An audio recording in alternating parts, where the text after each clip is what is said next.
skydivers this year. We got 4 skydivers. We got the Patriots jet team. We have the U.S. Marine Corps color guard out front. We're going to have a lot of patriotic color and action in the air.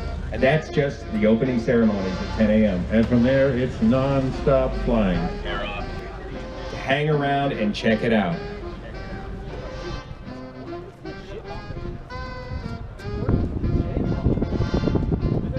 Yeah, it is the J motor.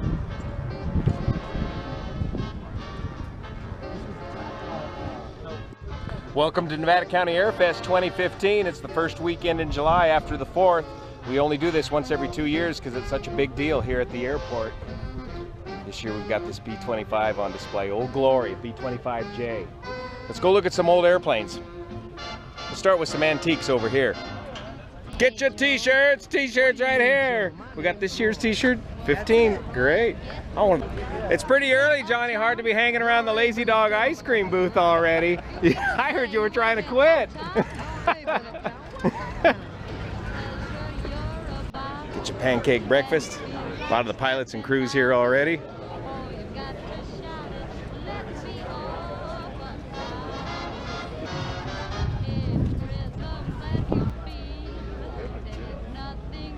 Got to show you this one first, the 1932 Waco cabin class biplane. Super rare machine. Where'd you come up from today? Where'd you come up from? Fresno. All the way up from Fresno. We got the Continental 220, the Continental 220 radial engine, ground adjustable propeller. Just restored to perfection. This guy spent many years restoring it, and he found out that his dad used to own this airplane. Let's go take a look at the inside. This is a wind-driven generator here.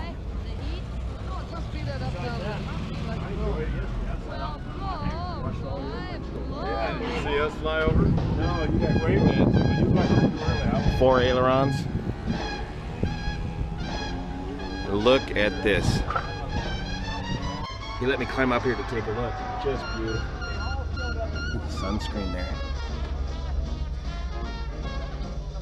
The big chrome switch in the middle is your magneto switch, left and right mags, turning the engine on and off. Big knob in the middle is your throttle, mixture carb heat, and a big wheel like an airship and a throw-over yoke. Down there's the rudder pedals and the brakes on the top of the rudder pedals. And all you can see is engine out the front of this thing. And the roll-up windows like an old car. And that's the view, the passenger view out the side. Waco cabin class biplane. Very, very rare. There's the data plate, 1932. Like most of these early airplanes, fabric covering. It may seem like a flimsy concept, but it's incredibly strong. And it's stitched to the frame with stitches here, and then covered with tape, and then painted over. Painted over with this silver paint blocks the sun out and prevents rotting of the fabric.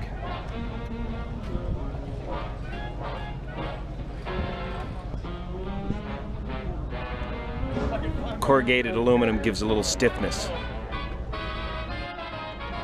Here's another Waco design, a Waco biplane, the UPF-7. This was more common. This was a common trainer during World War II and great barnstorming airplane. You can stick 2 people in the front cockpit and take them for a ride.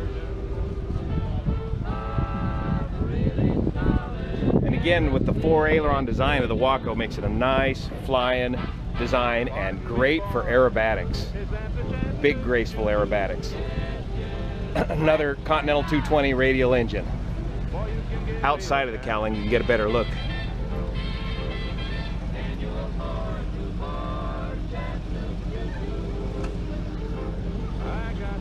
One great big simple carburetor right back there. These biplanes use these flying wires and landing wires. Actually, this is the flying wire, this is the landing wire, to give the rigidity and strength to the biplane design and makes it a very strong design. This is a beautiful Howard DGA, correct? Yes. And where'd you come up from today? Paso Robles. Paso Robles. You came up then with Chuck No, Wentworth? we came up before he. Before him, but you live there at the same airport with him, right? Well, we actually are on a dirt strip out of Paso. We're on a private Really? strip. Yeah. And this flies in and out of the dirt strip then? All the time. All the time. Wow. And these do make great bush airplanes, off, dirt strip kind of airplanes. What's that? And there's another nice big 4+ seater cabin airplane. Real common bush plane up in Alaska back in the days. Well, not terribly common, but fairly common. That's a good point. The Beaver was the most common bush plane in Alaska, but plenty of these were used up there too. Howard DGA, very fast airplane. Look at that wing. All wood construction in the wings here. Wood spars, wood ribs, and plywood covering, and then fabric over that. It's a very clean, slick design. And here we got the big, I think it's a 985 radial engine. About 450 horsepower. Here's another very distinctive design from the 30s. It's got this distinctive gull wing design, the Stinson Reliant. See how the wings are shaped like a seagull? Big radial engine powered. Let's see, is that another 985? 985 cubic inch, fabric covered, 4-place, large 4-place cabin plane. Look at that.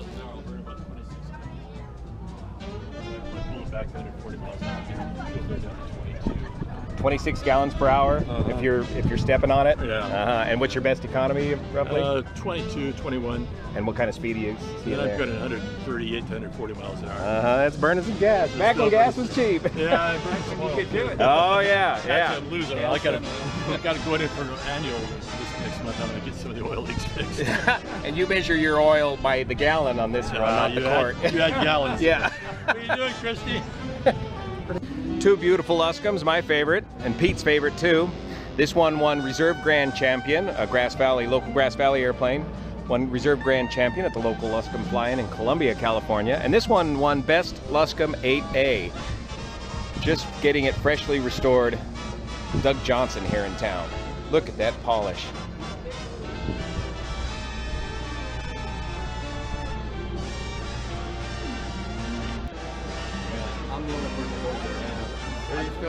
How's that for an air filter? That's a big engine Stearman, big 985 on the venerable Stearman biplane. Thousands of these were produced to train pilots in World War II. And then many hundreds more were used as crop dusters after the war in this kind of configuration with the big engine and no cowling on it. So the student sat back here learning how to fly while the instructor sat up there and screamed at him. There's a rear view mirror, see what's going on with the student, and a gas gauge, that glass tube hanging out of the wing there.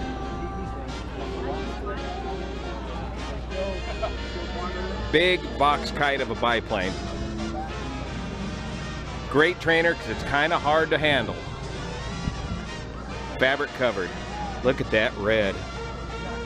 Stearman, Wichita, Kansas.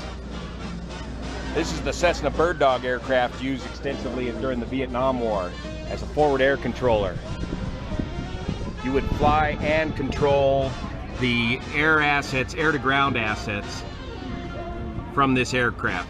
An extremely dangerous mission during the Vietnam War. Fighter pilots would have to cycle through this mission, and many of them weren't happy about it. Here's a Fairchild PT-26, another common World War II trainer. A lot of these trainers were built out of what they called non-strategic material. A lot of wood and fabric used in building these aircraft and saving the steel and aluminum for the frontline fighters. Now this is special this year here at the Airfest. Robert Grainer brought down a little Formula One race plane from the Reno Air Races. This is a tiny little Cassett air racer, pylon racing, just like that, up at Reno each year in September. And look how tiny these little airplanes are. This is a racer from the 60s. home-built wood construction. See that big board there? That's the main spar, wood ribs, fabric covering. Robert, thanks for bringing this down here today, man. Oh, it's my pleasure. Yeah, so you could jump in there and see what it's like to be in one of these tiny little airplanes. Look at that tiny that tail is. It's like a model airplane. So these airplanes, they're achieving over 200 miles an hour. Robert, what do you think this one, what kind of speeds this one was capable of? Around 220. 220 with these stubby little wings. So in the early days of racing, they preferred these short, stubby wings, but nowadays, if you go to the Reno air races, they're using composite material and high aspect ratio wings. That is, wings that look more like gliders and getting away from these short, stubby wings. But still, this thing was well over 200 miles an hour on a small 100 horsepower engine, 200 cubic inch, spinning up, what do you think, way beyond redline, the stock redline, 4,000 RPM? 4,000 to 5, yeah. Yeah, 4,000 to 5,000 RPM. Gives them a very unique sound. Bill Scalar. How's it going? This is Clay Lacey's beautifully restored DC-3. Everybody recognizes a DC-3. Very common airliner in the day. This one dressed up in United colors. Beautifully restored. He'll be doing some flying for us later on today.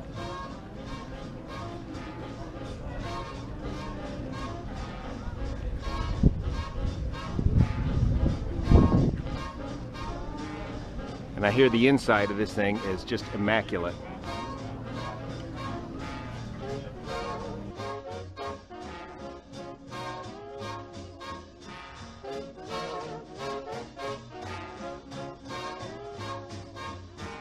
Even on the big early airliners, the flight controls were fabric covered and rib stitched to the ribs to keep the control surfaces nice and light, which in turn kept the flight controls nice and light. In other words, they handled nicely, even though they were all manually controlled. See way over there on the ailerons are the same thing, fabric covered.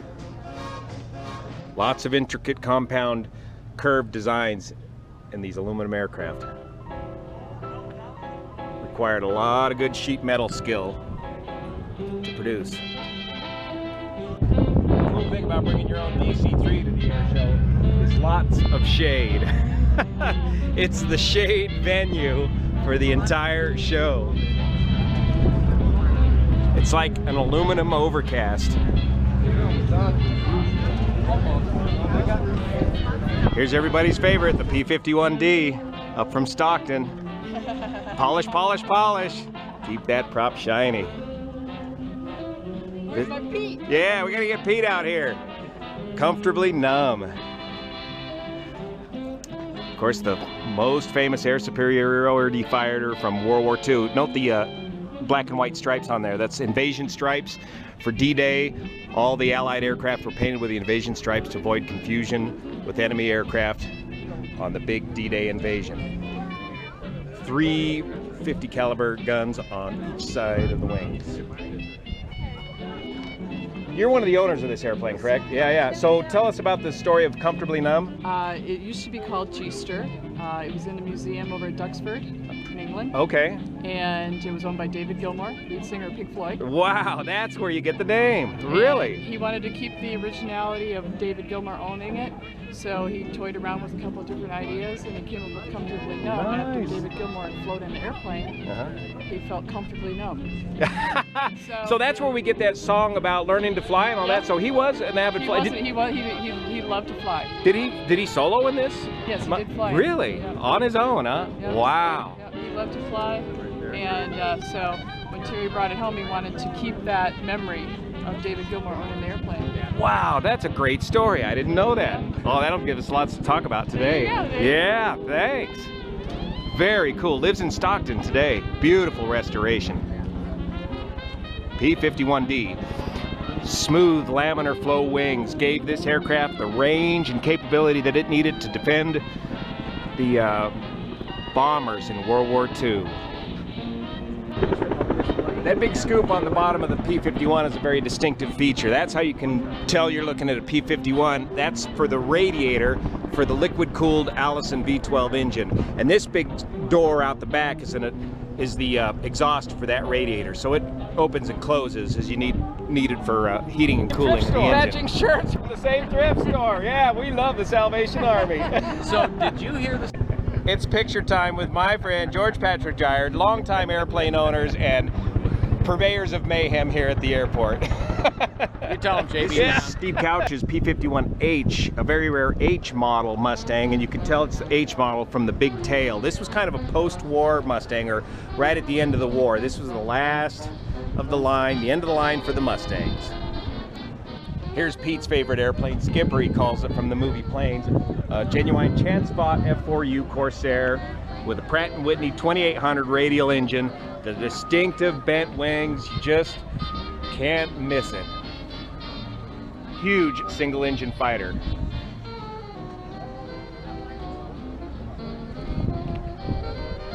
Had great success when used by the Marines in Pappy Boynton's squadron, the Black Sheep.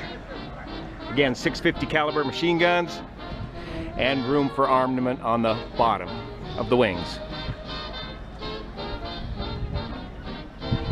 Unique cooling system here in the wings gives the Corsair the distinctive sound in a dive that just scared the heck out of the enemy. They called it whistling death.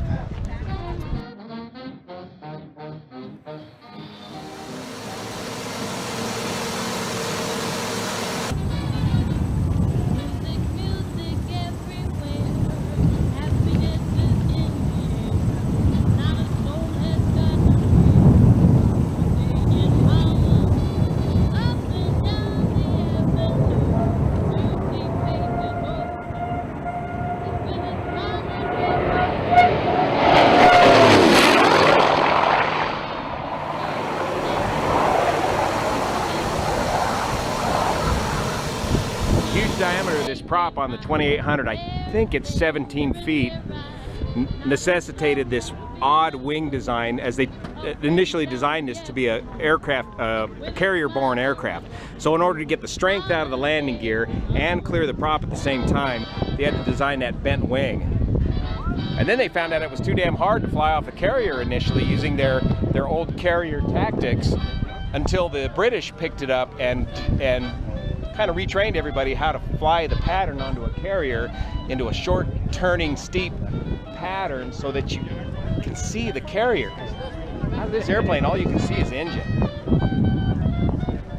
Finally, the US started adapting it to carrier operations and became hugely successful. Of course, they crashed a lot of them too on the carrier decks. But it gained real fame used on the ground by the Marines in Boynton's squadron, the Black Sheep.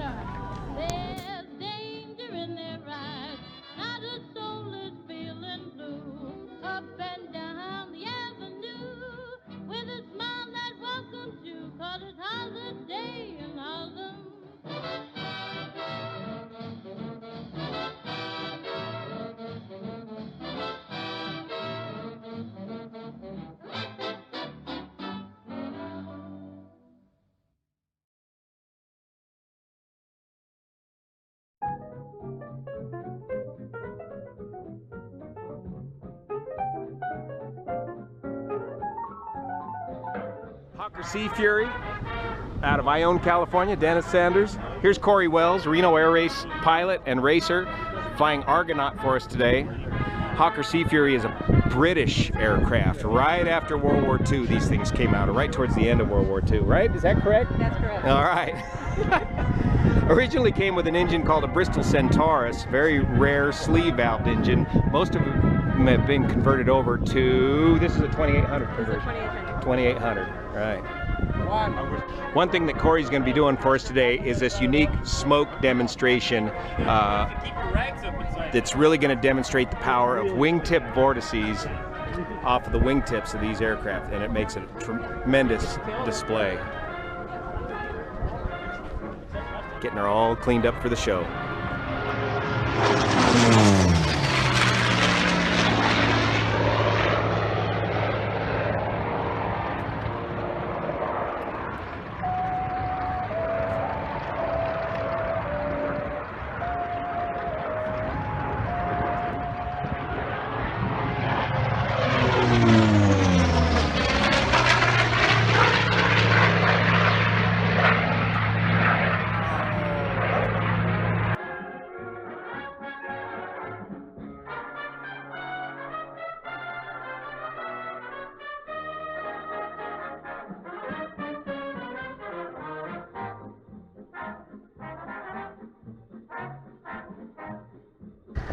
And of course, another one of the star featured aircraft today, the B-25J, Old Glory. 2 Wright 2600 radials, medium bomber, just blistering with 50 caliber machine guns all over the place. Here's the top secret Norden bomb site from World War II. Bombardier worked right up there and commanded the entire formation.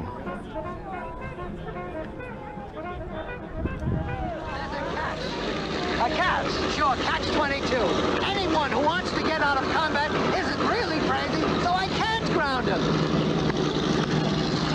Okay, let me see if I got this straight. In order to be grounded, I've got to be crazy. And I must be crazy to keep flying. But if I ask to be grounded, that means I'm not crazy anymore and I have to keep flying. You've got it, that's catch-22.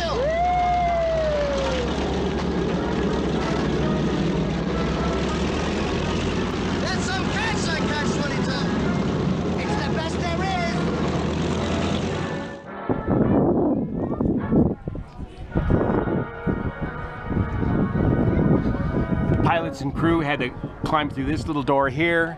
Here's your bomb bay with your bombs on board. There's a little hatch up there. You can access the bomb bay if you need to unjam something. Here's the release mechanisms, electrically triggered.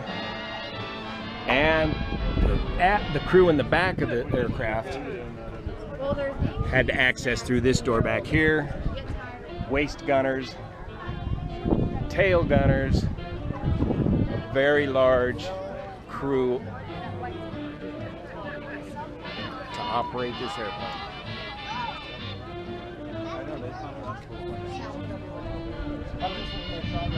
Hey, Stu. And a ball turret on the top. Absolutely blistering with guns. Medium bomber, not only used for bombing, but close air support, strafing, ground attack as well. Hey, ladies and gentlemen, Old Glory has improved. L-39 Albatross jets, what the Patriots are flying. A relatively affordable warbird these days. You can get into these for, well, probably 150,000 bucks, but you gotta pay for the gas. This is going to be a fitting, a dramatic. Time to get to work.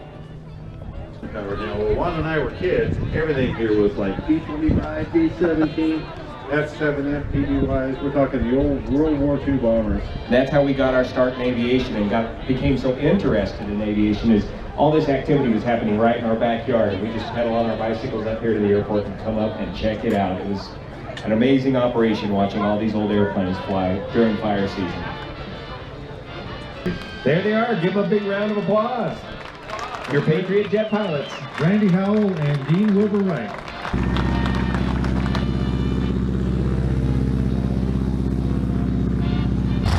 We're launching the AT-6s now.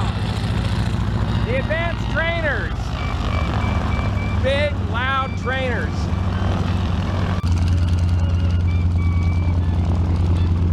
That's Tinker Toy, Tom Dwelly, Race 7 from Reno. An award-winning racing AT-6. If you ever need a lift out of the woods and they're around, they'll give you that lift, and it's a free ride. Ask me how I know, as opposed to the CalStar, which can be very expensive.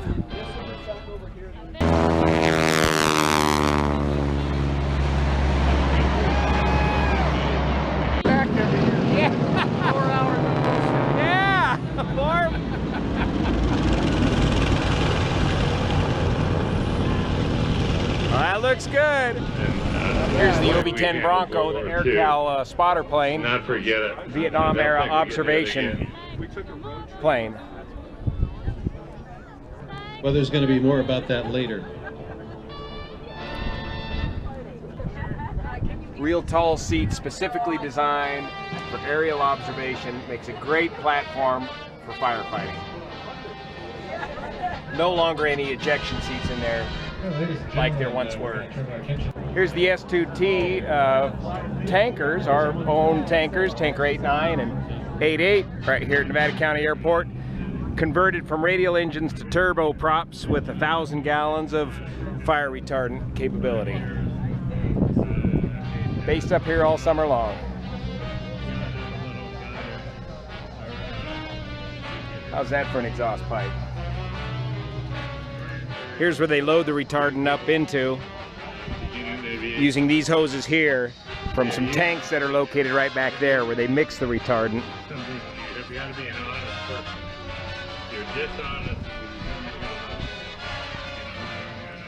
And that's the tank is up inside of there.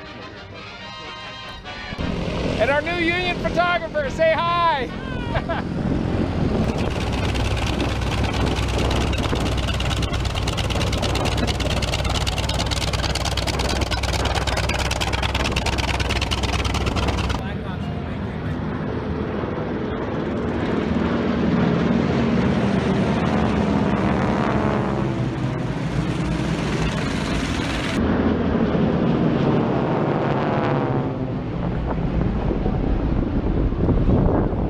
Who's that? That's him. That's you, huh? A few years ago? Yeah? Wow, P-51? F-86? F-80s? Wow. Wow, Major, very good. Kyle, good, thanks. Thanks for coming out today. Look at that. Yeah. Wow. Yeah, too bad I don't have too many zeros. Did you get a good look at all the planes? Excellent. That's my wife. That's great. Oh my gosh. Oh, and there's you, Mr. Handsome. Certainly about See, that's what makes it all worthwhile, to see these old guys come back down and relive their past.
And it what? 2 folds up. 2 what folds up? The wheels. Where do they fold up? In the wings. Up into the wings? Can you demonstrate there, Charles? They were trapped. They what? They were trapped. Retract into the wings. Ah. And what does that do for him? What is that? Why does he do? So he doesn't crash his wheels. That's right. And it helps him go faster too, right? Yeah. You gonna let Pete have a go? Okay. You gonna share it? That's good. Sharing's good. But read it. But please, be careful what's this.